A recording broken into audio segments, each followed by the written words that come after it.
L'essentiel de l'actualité de cette journée de ce lundi 28 juillet 2025 dans les Pays de Savoie. On commence l'actualité avec nos confrères de la presse écrite, avec le sort Savoyard justement qui fait un article sur cette femme qui a été agressée par un chien sur le quai des Clarisses du côté d'Annecy.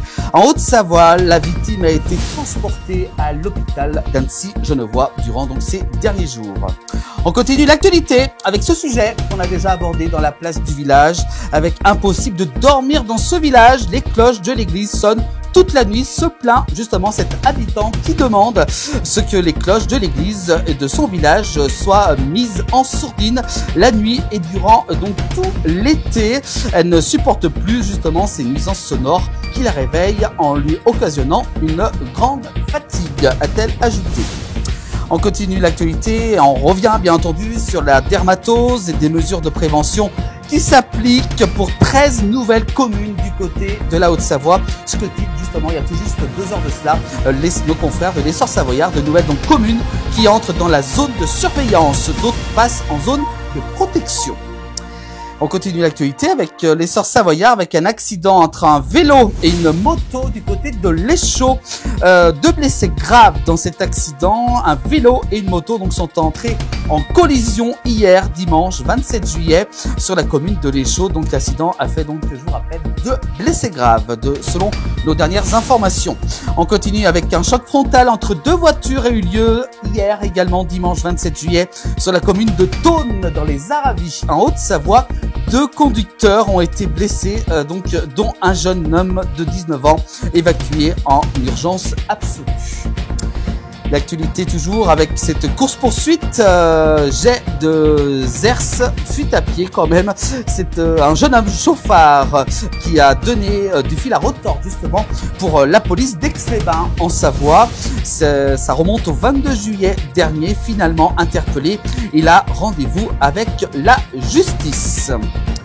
On continue avec un automobiliste suédois a percuté la rambarde d'un pont au-dessus de l'Arve. Ça s'est déroulé durant ces derniers jours en Haute-Savoie. Cet homme qui se noie en voulant justement sortir de sa voiture accidentée au-dessus d'un pont. On peut voir donc sur ce tracé par nos confrères de l'essor Savoyard. On continue avec, dans le cadre de son projet alimentaire territorial, le Grand Annecy en Haute-Savoie a accompagné l'installation d'une jeune maraîchère sur une parcelle située du côté de Bollay, sur les hauteurs d'Alby-sur-Chéran. Donc c'est Alby-sur-Chéran, donc le cardon bleu, donc pour une agriculture maraîchère de proximité. On parle du Pont des Amours, très connu du côté d'Annecy en Haute-Savoie. Le Pont des Amours qui souffre de son surtourisme, et oui, d'après l'association des résidents de la vieille ville d'Annecy, l'ARVA. Plus largement, elle alerte donc justement sur les comportements de certains visiteurs sur le paquet voisin du côté d'Annecy. Donc on rappelle que ce Pont d'Amour est donc pris très en photo, il y a beaucoup de monde qui passe dessus également. L'actualité toujours avec le gestionnaire du réseau électrique français alerte ses clients sur une recrudescence de démarchage suspecte via de faux agents ou des appels téléphoniques directement, des pratiques passibles bien entendu d'emprisonnement. Donc attention si vous avez des démarchages de la société Enedis, pour cette société d'électricité française. Attention donc à pas vous faire avoir.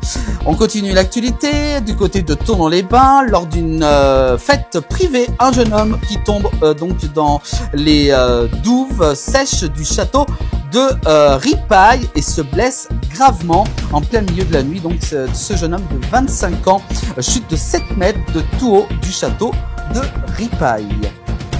On parle de la fête du lac, qui aura lieu, je vous rappelle, ce samedi 2 août à Annecy, à vivre avec la place du village, comme chaque année. De retour, c'est la complexité des institutions, type justement nos confrères du Dauphiné libérés, pour entrer justement en bus samedi 2 août, depuis la fête du lac d'Annecy. Le public en perdra son latin quant à la politique du tarifaire. Et oui, car pour pouvoir quitter justement la fête du lac, 10 € le ticket de bus pour entrer du côté de Sevrier, au bord du lac d'Annecy, et plus du double pour aller du côté de Doussard, 10 km plus loin, ce qui fait beaucoup réagir les gens donc sur les réseaux sociaux par rapport à cette pratique tarifaire donc pris par la commune d'Annecy.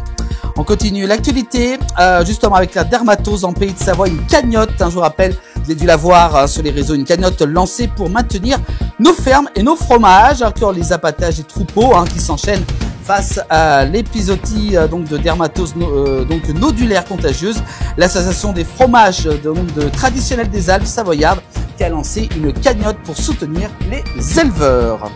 On continue l'actualité. Depuis samedi 12 juillet dernier, la trentaine de pompiers volontaires du centre d'incendie et de secours de Châtel en Haute-Savoie sont placés sous la responsabilité de l'adjoint-chef Sébastien Lefebvre qui succède justement à Jean-Luc Vuarant. On peut voir sur cette photo avec également monsieur voilà du côté de Châtel, voilà, c'est en Haute-Savoie.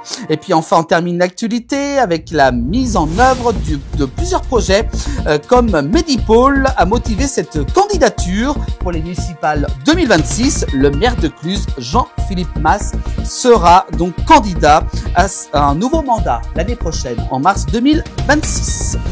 Voilà pour l'essentiel de l'actualité de cette journée de ce lundi 28 juillet 2025 à retrouver tous les soirs dans 19h et également aussi en replay dès le lendemain sur l'ensemble des plateformes de la place du village.